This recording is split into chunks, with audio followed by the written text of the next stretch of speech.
Abran sus Biblias, vamos juntos a Romanos capítulo 15 y vamos a la carta a los romanos. Hemos estado ya por más de un año estudiando este libro y si no mal recuerdo, por más o menos como la estructura que tengo, nos quedan como cinco bloques de enseñanza, 5 sesiones para ya concluir toda la carta. Pero hoy vamos a estar en el capítulo 15, vamos a estudiar los primeros 13 versículos del capítulo 15. Entonces vamos a leer los versos 1 al 4, oramos y comenzamos a estudiar. Romanos 15, verso 1 dice así: que nosotros, los que somos fuertes, debemos sobrellevar las flaquezas de los débiles y no agradarnos a nosotros mismos. Cada uno de nosotros agrade a su prójimo en lo que es bueno para su edificación.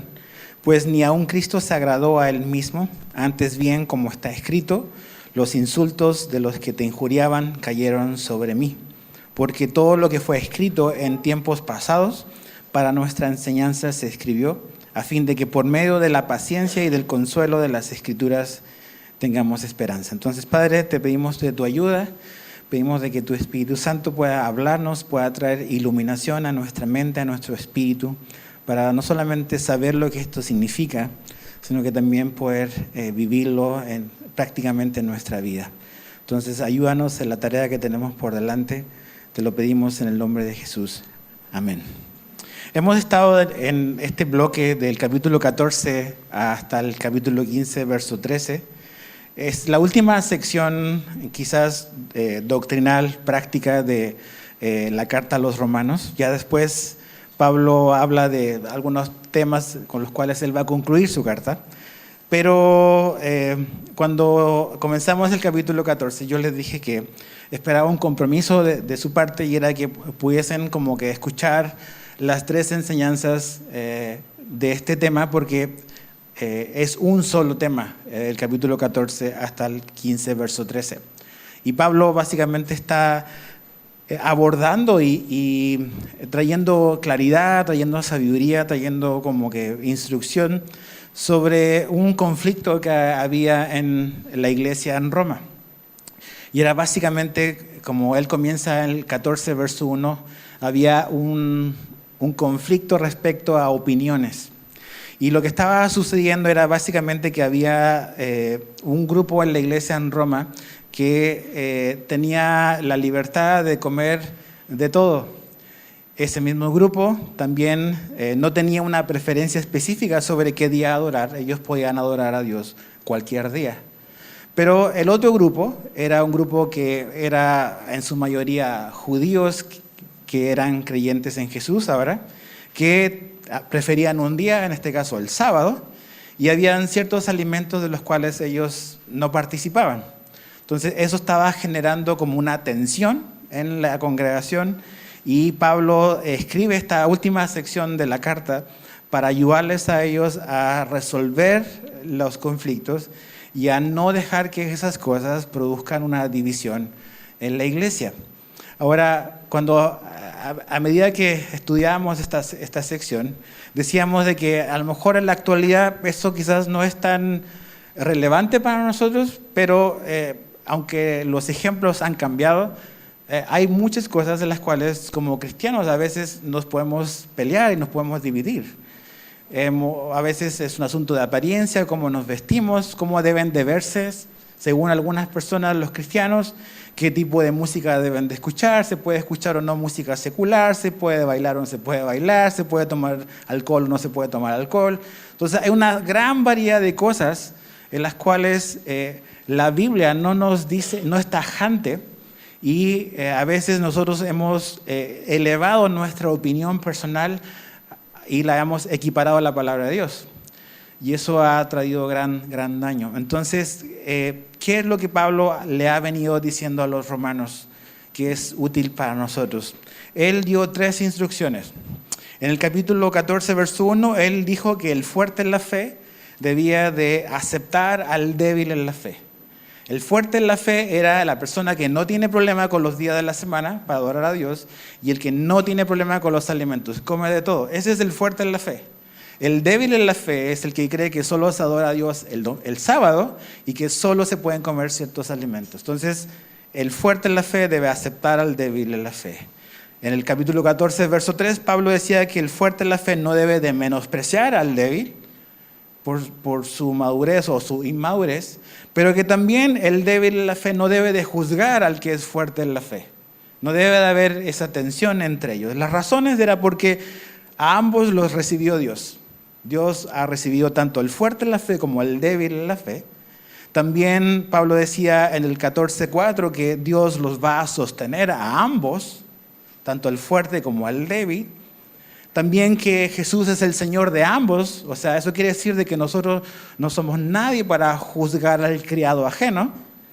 Y finalmente Él nos decía que teníamos que recordar que cada uno de nosotros rendiremos cuenta ante el Señor. Todos vamos a rendir cuenta de nuestra vida. Entonces, habían ciertos principios que Pablo nos modelaba y nos explicaba que nos iban a ser útiles y nos serán útiles para resolver estos asuntos de opiniones y de asuntos de cosas que la Biblia no es como que clara. Primero en el 14:13 decía que lo que teníamos que procurar era no hacer tropezar a otros. Que esa debiese ser nuestra actitud, no hacer que nuestros hermanos en la fe tropiecen. Segundo, en el 14:17, que debíamos de hacer un énfasis en lo importante, en lo esencial. Ahí Pablo decía que el reino de Dios no es de comida ni de bebida, sino de justicia. Entonces, enfatizamos lo importante, en eso nos enfocamos, no en las cosas secundarias. También en el 14:19, Pablo decía de que debemos de edificarnos unos a otros, que esa debe ser nuestra prioridad, edificar la fe de mi hermano, que él pueda crecer en las cosas espirituales.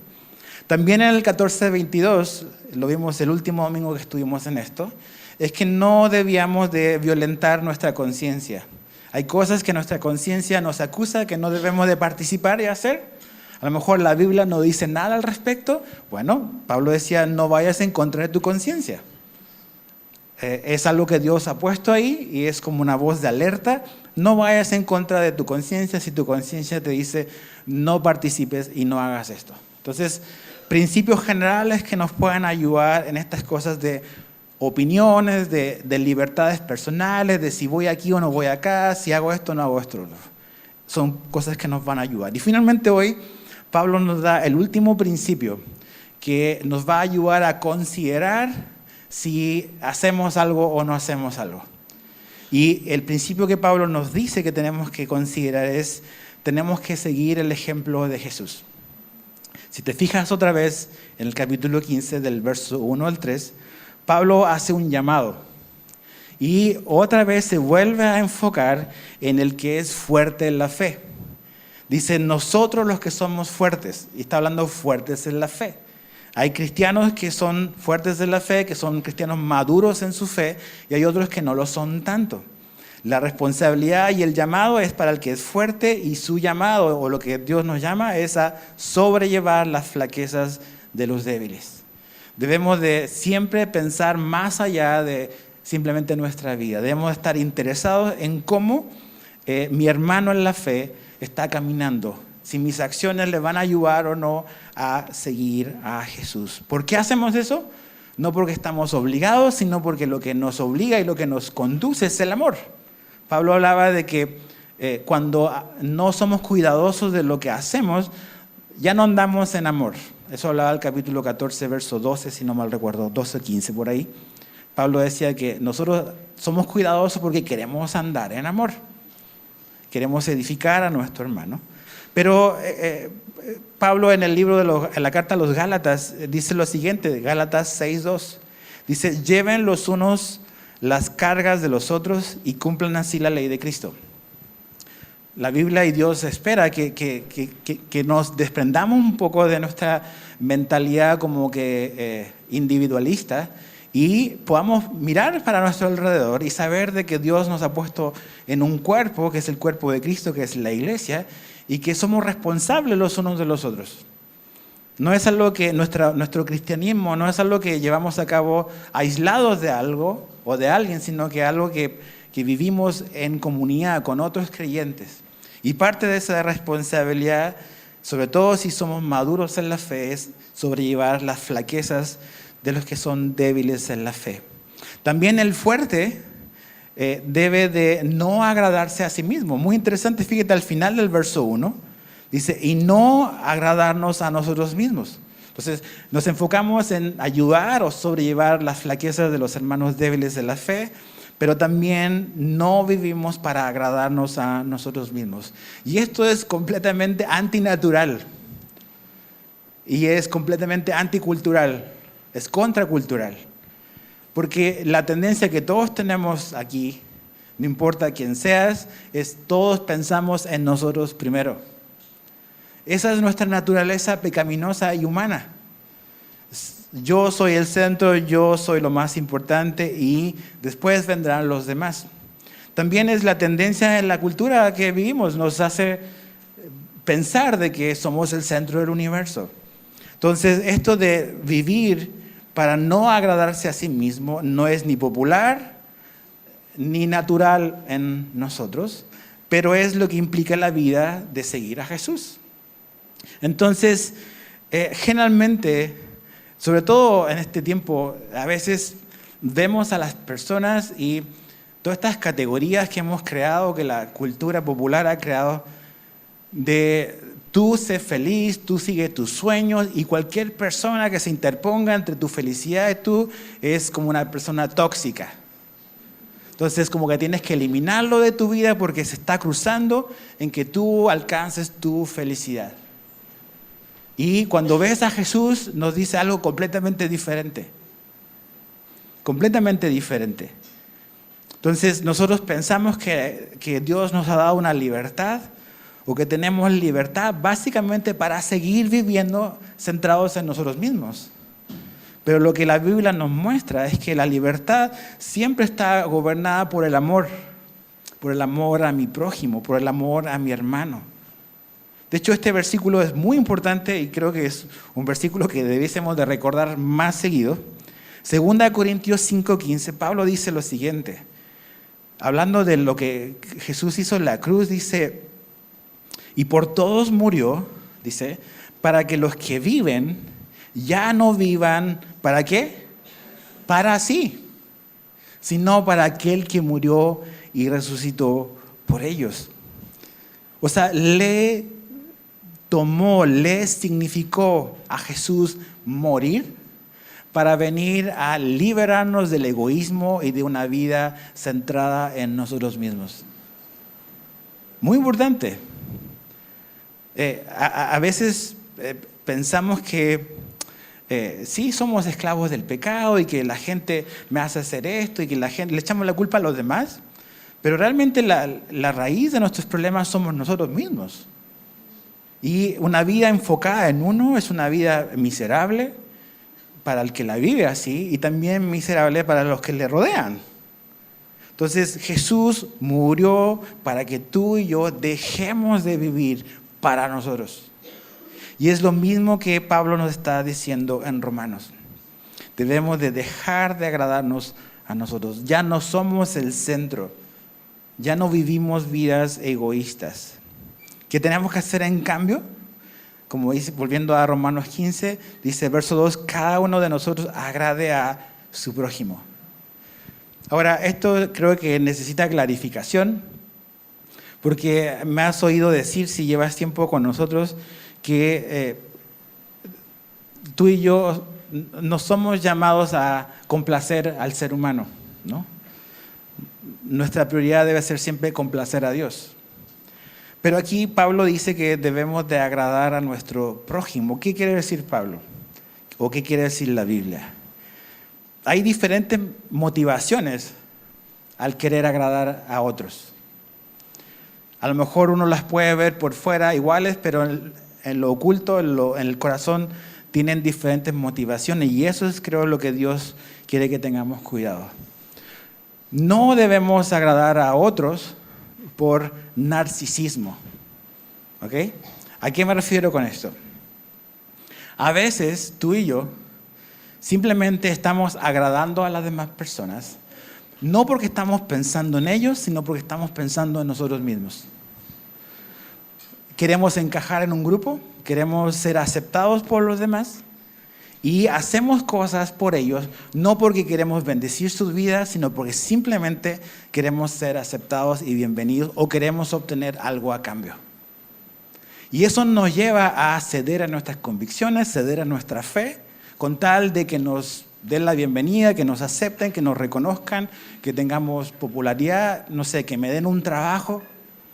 Y agradamos a las personas cediendo a nuestras convicciones porque en el fondo no estamos interesados en ello, estoy pensando en mí, básicamente. Ese es el tipo de agradar a otros que la Biblia dice que no debemos de hacerlo así. Cuando Pablo y la Biblia nos dice que debemos de agradar a los demás, lo está diciendo como el mismo texto lo dice. En el verso 2 dice que agradamos al prójimo en lo que es bueno para su edificación. Entonces, es muy diferente a complacer a los demás pensando en mí, a agradar a otros para edificar sus vidas. Y eso es lo que me llama a Dios. Yo quiero bendecir la vida de mi prójimo. Eso es lo que Dios quisiera que nosotros pensáramos así. Y que nos llevase a vivir una vida que siempre esté pensando, que tú y yo siempre estemos pensando en cómo podemos edificar la vida de mi prójimo. Cómo podemos ayudarle. Cómo podemos agradarle para que él pueda crecer o ella pueda seguir a Jesús. Entonces, tenemos que quitar los ojos de nosotros y tenemos que poner los ojos de los demás. Debemos de dejar de ser egocéntricos, debemos de comenzar a pensar en lo colectivo, dejar el individualismo y pensar en el grupo, pensar en los demás. ¿Por qué debemos de hacer eso? Porque el ejemplo de esto es Jesús mismo. Y es el último argumento que Pablo da para este asunto de los conflictos y las diferencias. ¿Cuál es la actitud que debe de haber en nosotros? La actitud que había en Jesús. En el verso 3 dice, pues ni aun Cristo se agradó a él mismo. ¿Te fijas en estos 3 versos? Hay una palabra que se repite 3 veces y es agradar. Y termina con el argumento que pulveriza nuestra motivación y es Jesús es nuestro ejemplo. Y es el mejor ejemplo de una persona que no se agradó a sí mismo. ¿Qué tiene que ver esto con los temas de libertades y privilegios que hemos estado hablando? Tiene mucho que ver. Porque muchas veces pensamos que como cristianos, bueno, ahora Jesús me hizo libre, puedo hacer lo que quiero, todo me es lícito y no pensamos en los demás, solo pensamos en agradarnos a nosotros mismos. Y Pablo nos está diciendo, hey, aguas, porque Jesús vivió una vida completamente diferente a lo que a veces pensamos que implica vivir en libertad. Jesús vivió una vida en la cual Él puso a un lado, renunció a los privilegios que Él tenía y los puso a un lado para servir a gente más débil que Él. Y ese es el sentir que debe haber en nosotros. Su ejemplo, el ejemplo de Jesús es que Él no se agradó a Él mismo. Él puso a un lado todos sus privilegios para favorecer o priorizar el interés de otros antes que el interés personal. En Juan 4:34 Jesús dijo, mi comida es hacer la voluntad del que me envió y llevar a cabo su obra. Jesús hablaba en esos términos de hacer la voluntad del Padre. Es comida, es lo que me sostiene, es lo que me da placer, es lo que me sustenta. Yo quiero hacer la voluntad de mi Padre. Nunca ves a Jesús como que con una mala actitud. Bueno, ni modo, es lo que el Padre quiere, lo tengo que hacer. No. Era su comida.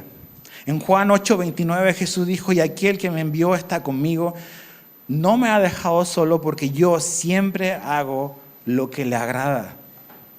Jesús siempre hizo la voluntad del Padre. Siempre. Vivió una vida de perfecta obediencia, esa vida que tú y yo no podíamos vivir. Entonces, el mismo sentir que hubo en Jesús es el que debe de haber en nosotros, como cristianos. Otra vez este texto que hemos repetido varias veces últimamente, Filipenses 2:5, dice, haya pues en ustedes esta actitud que hubo también en Cristo Jesús, el cual, aunque existía en forma de Dios, no consideró el ser igual a Dios como algo a que aferrarse, sino que se despojó a sí mismo tomando forma de siervo, haciéndose semejante a los hombres y hallándose en forma de hombre, se humilló él mismo haciéndose obediente hasta la muerte y muerte de cruz.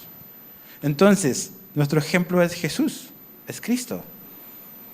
Entonces, si Cristo no se agradó a sí mismo y estuvo dispuesto a morir en una cruz para venir a salvar a otros, ¿cómo podríamos negarnos tú y yo a hacer algo menor que ir a la cruz para edificar a tu hermano?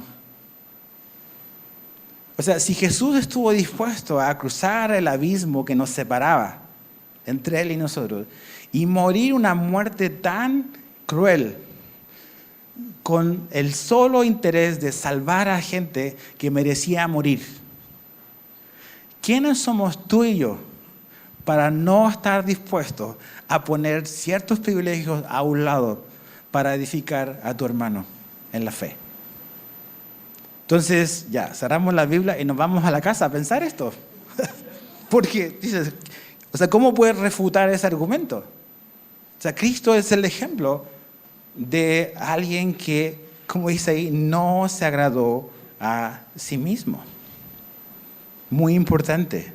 Y de esto da testimonio la Escritura. Dice el verso 4, porque todo lo que fue escrito en tiempos pasados para nuestra enseñanza se escribió.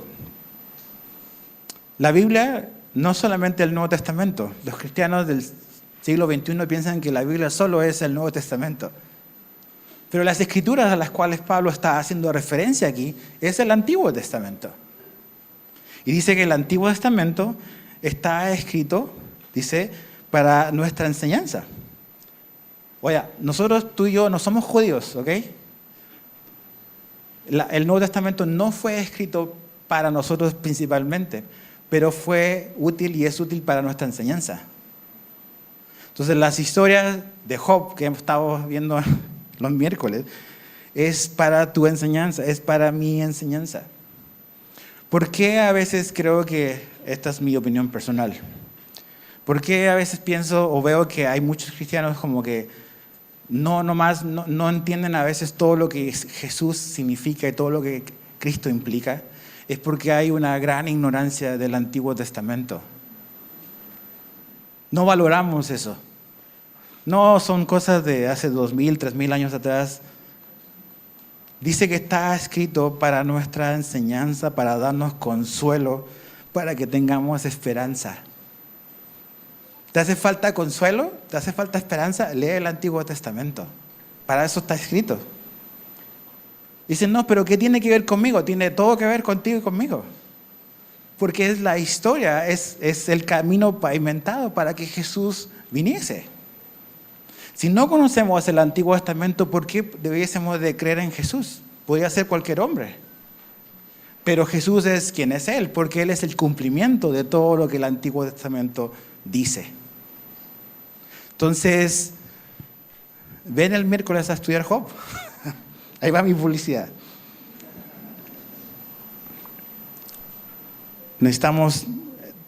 Yo creo que para que tú y yo podamos vivir toda la vida que Cristo quiere para nosotros, necesitamos todo lo que Cristo tiene para nosotros. Y eso es toda su palabra, no solamente las partes más populares que otras. Versos 5 al 6. Y que el Dios de la paciencia y del consuelo les conceda tener el mismo sentir, los unos para con los otros conforme a Cristo Jesús, para que unánimes a una voz glorifiquen al Dios y Padre de nuestro Señor Jesucristo. Entonces, toda la idea de esta última sección de Pablo nos quiere mostrar por qué tú y yo debemos de anteponer el interés de otros antes que el interés personal. Porque cuando anteponemos nuestro interés, cuando pensamos en nosotros primero, eso va a generar conflicto unos con otros. Cuando pensamos en los demás primeros, eso nos va a ayudar a permanecer en unidad. Y no solamente va a producir unidad, sino que el verso 6 dice que esa unidad va a la vez glorificar a Dios. Para que unánimes a una voz glorifiquen al Dios y Padre de nuestro Señor Jesucristo. Entonces, ¿qué es algo que tenemos que entender en esto? Estos conflictos, estas diferencias que los romanos estaban teniendo sobre el día de reposo, de que no, ese es el día, o de que no hay que comer puerco, o que sí hay que comer puerco. Todas estas cosas que son de opiniones, que no son mandamientos. Pablo no está hablando de mandamientos muy claros, está hablando de libertades personales.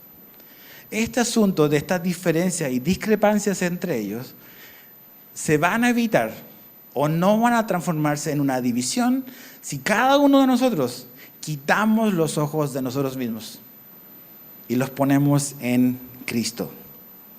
Está bien tener convicciones sobre cosas, convicciones personales. Si eres una persona que ha estudiado la Biblia y hay cosas que la Biblia no es tajante, no es clara, pero tú con tu estudio personal y con tu tiempo con Dios, Dios ha forjado ciertas convicciones en tu vida. Gloria a Dios por eso. Pero no se las impongas a los demás.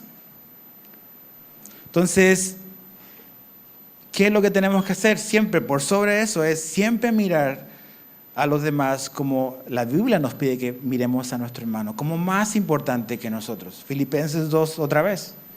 Entonces, quitamos los ojos de nosotros, dejamos de pensar que somos el centro, y cuando hacemos eso, Dios va a traer una unidad a la iglesia.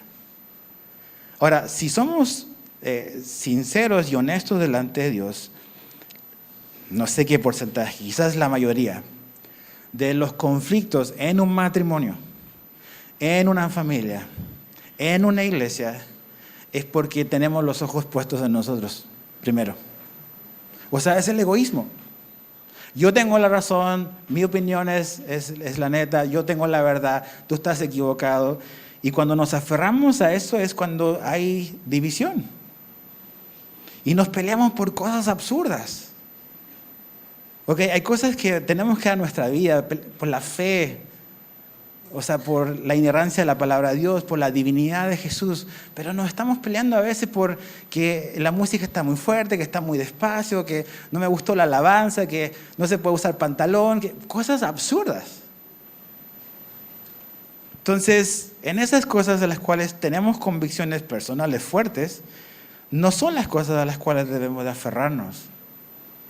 Debemos de estar dispuestos a dejar de pensar que tenemos toda la razón y poner nuestros ojos en Cristo y crecer en unidad. Crecer en unidad. Y cuando la iglesia crece en unidad, Dios va a ser glorificado, Dios se va a ver hermoso. ¿Por qué somos conocidos los cristianos? Porque hay un montón de iglesias diferentes.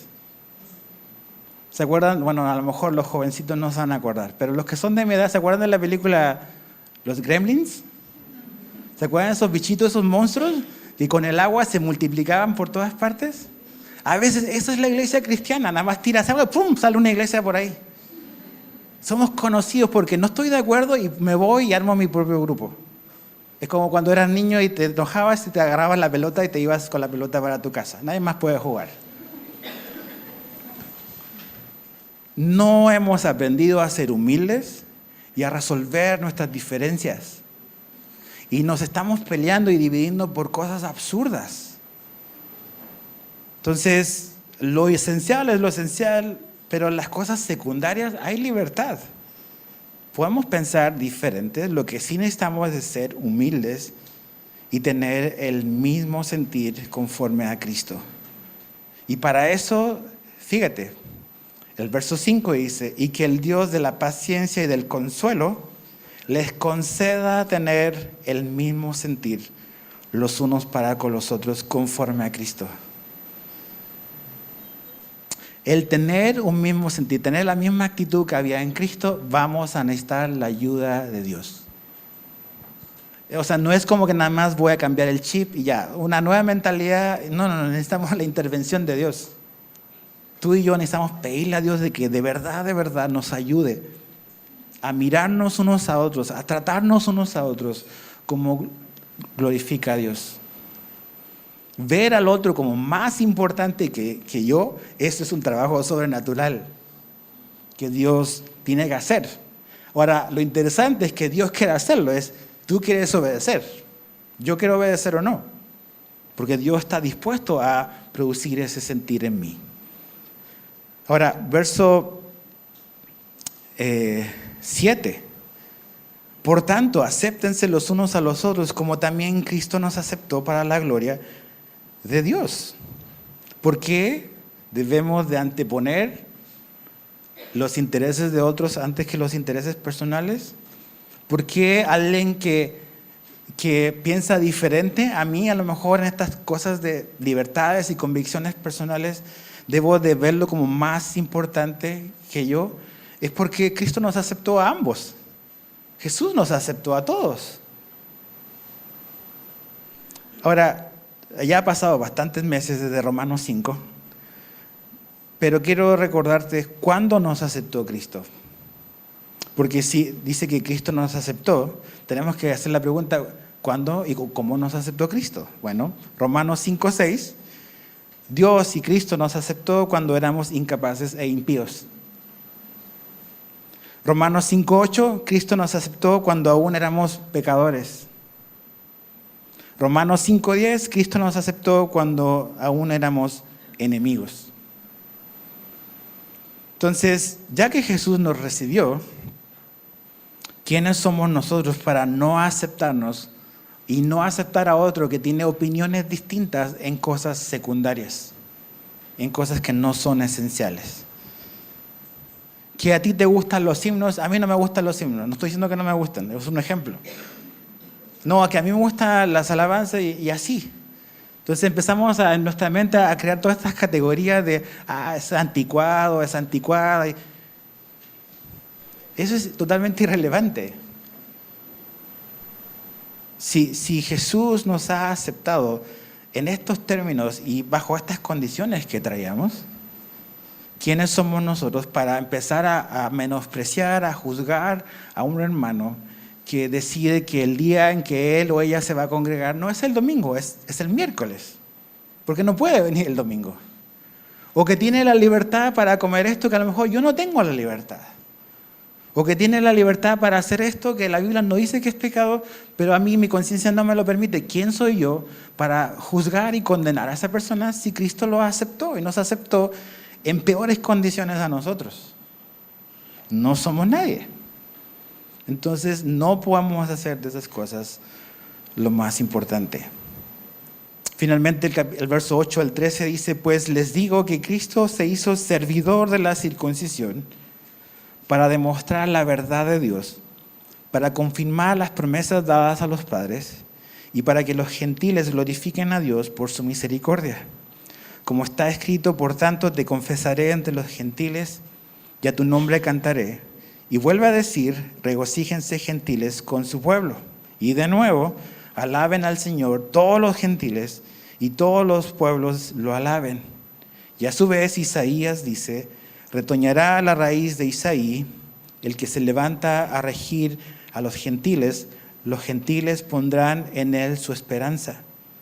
Y el Dios de la esperanza los llene de todo gozo y toda paz en el creer, para que abunden en esperanza por el poder del Espíritu Santo.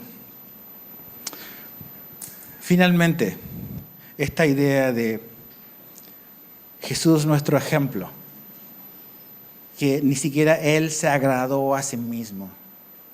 ¿Por qué Jesús es nuestro ejemplo en estas cosas de la interacción con gente? Porque dice el verso 8 de que Cristo se hizo servidor.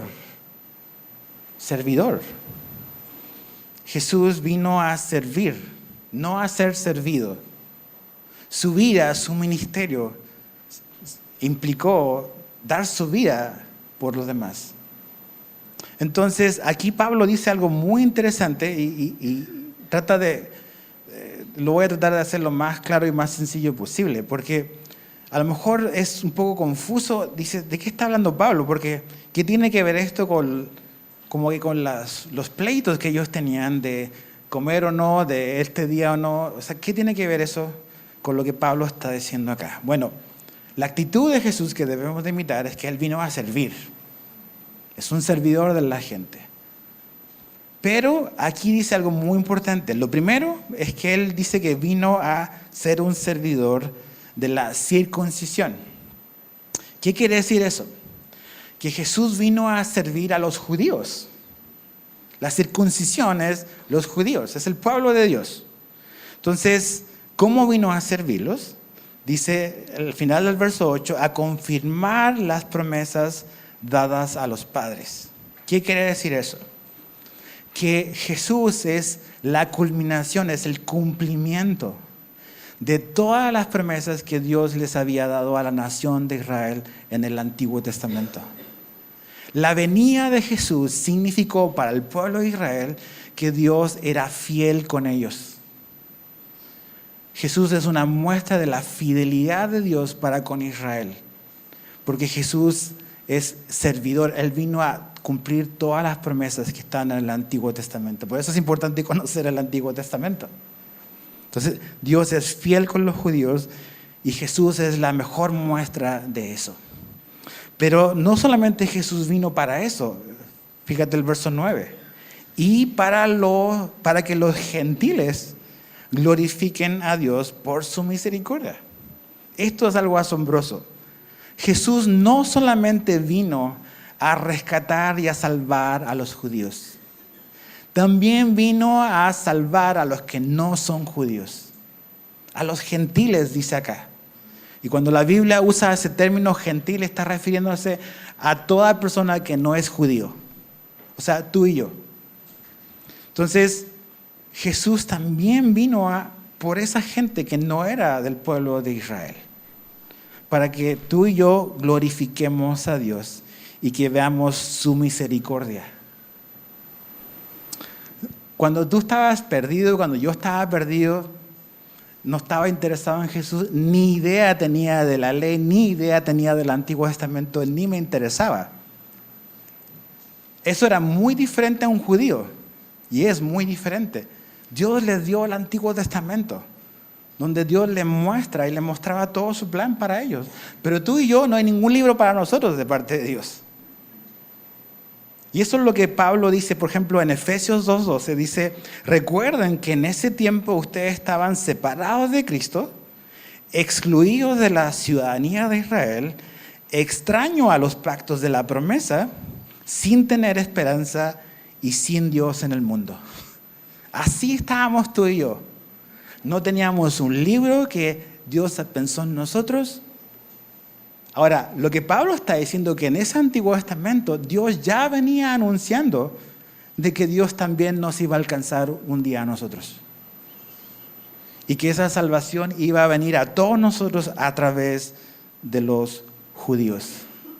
Jesús en su conversación con la mujer samaritana, ¿se acuerdan de la mujer samaritana? Jesús le dice en el capítulo 4 de Juan, verso 22, dice, ustedes adoran lo que no conocen. Nosotros adoramos lo que conocemos. Y fíjate, porque la salvación viene de los judíos. Todo este antisemitismo hoy en día, y la salvación viene a través de ellos. Jesús era judío. Los apóstoles fueron judíos. La primera iglesia eran judíos. La salvación viene a través de ellos. Ahora, lo que Pablo está diciendo es que Dios no solamente los va a salvar a ellos, sino que también quiere salvarnos a todos nosotros si creemos en Jesús. ¿Por qué esto es importante? Porque la iglesia en Roma era una iglesia multicultural. Multicultural.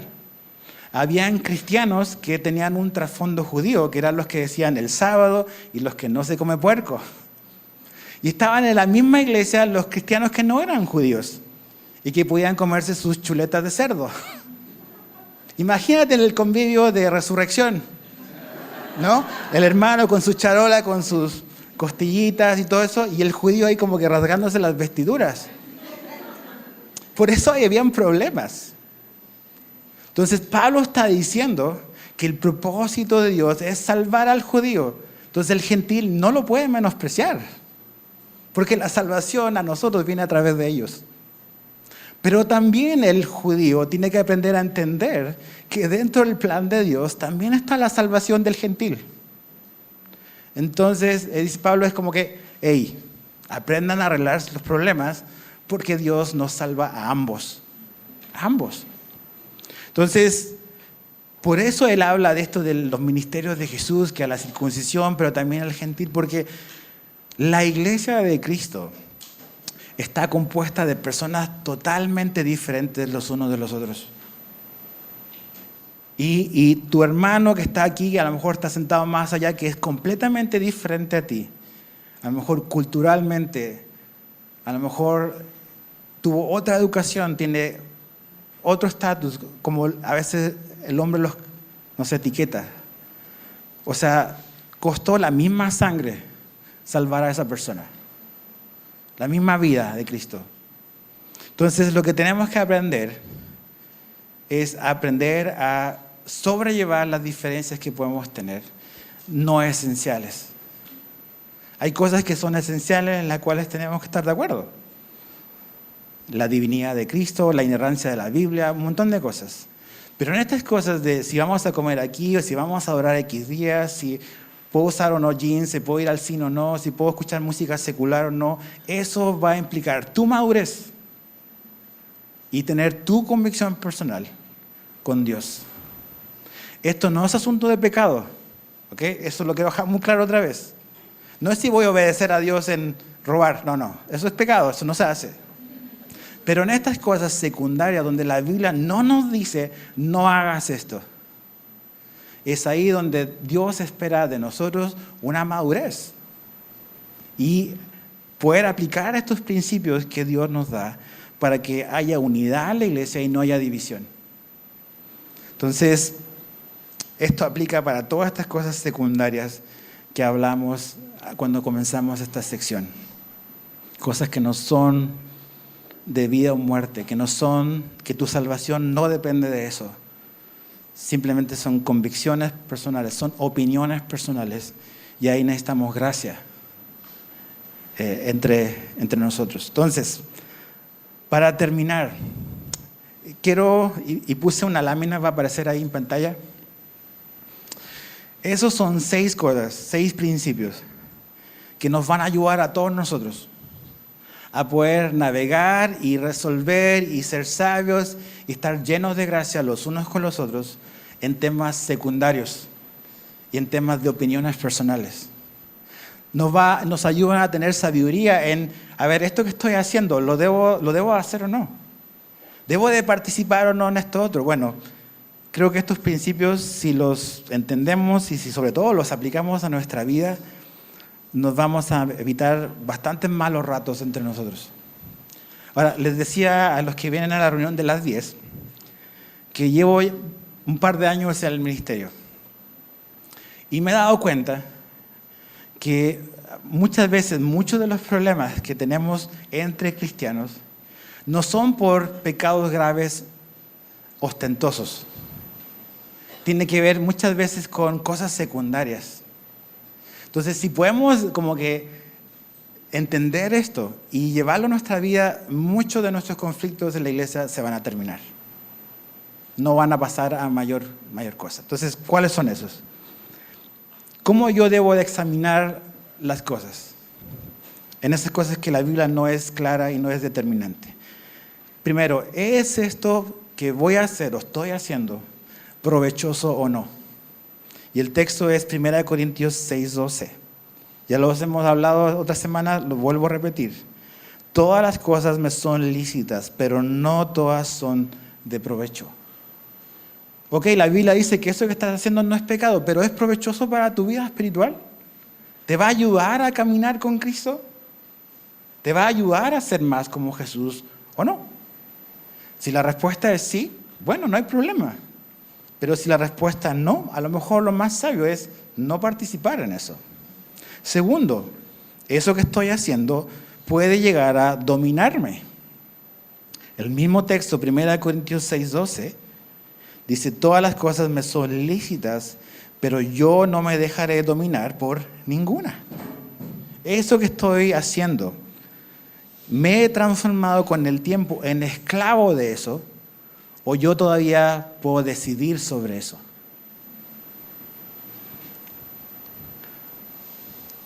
Aquí digo, no te vayas a escandalizar, pero a veces está todo este asunto de, ¿debe un cristiano no fumar?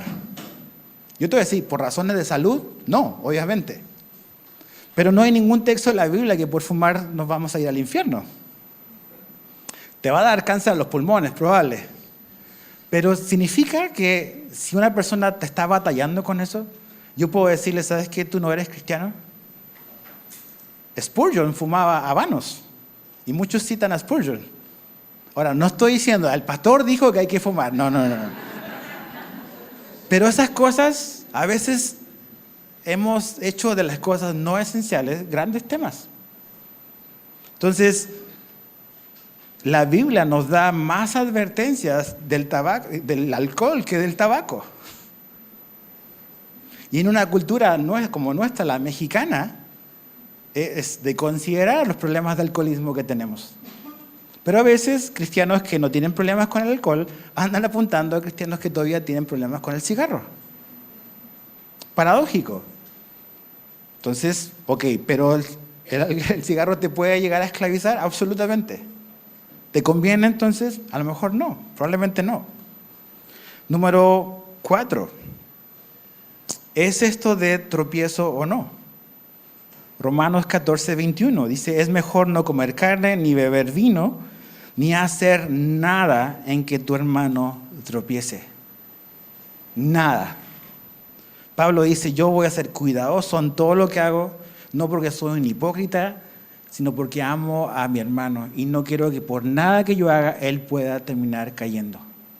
Eso es madurez. Número 5. ¿Ofende esto mi conciencia? Ok, hay cosas que la Biblia no dice que es pecado o no. Pero en Romanos 14:22 y 23 dice, la fe que tú tienes, tenla conforme a tu propia convicción delante de Dios. Dichoso el que no se condena a sí mismo en lo que aprueba, pero el que duda si come se condena porque no lo hace por fe. Todo lo que no procede de fe es pecado. Hay cosas que la Biblia no nos prohíbe hacer, pero si tú estás participando en eso, tu conciencia te está acusando. Y en ese caso, Pablo dice, hazle caso a tu conciencia, aunque la Biblia te dice que no hay ningún problema en hacerlo. Porque es como esa voz de alerta que Dios también ha puesto. No trates de ser como el resto y hacer lo que hacen los demás, porque ellos no tienen problema. Es que te dice tu conciencia. Otra vez, no en cosas de pecado, ¿ok?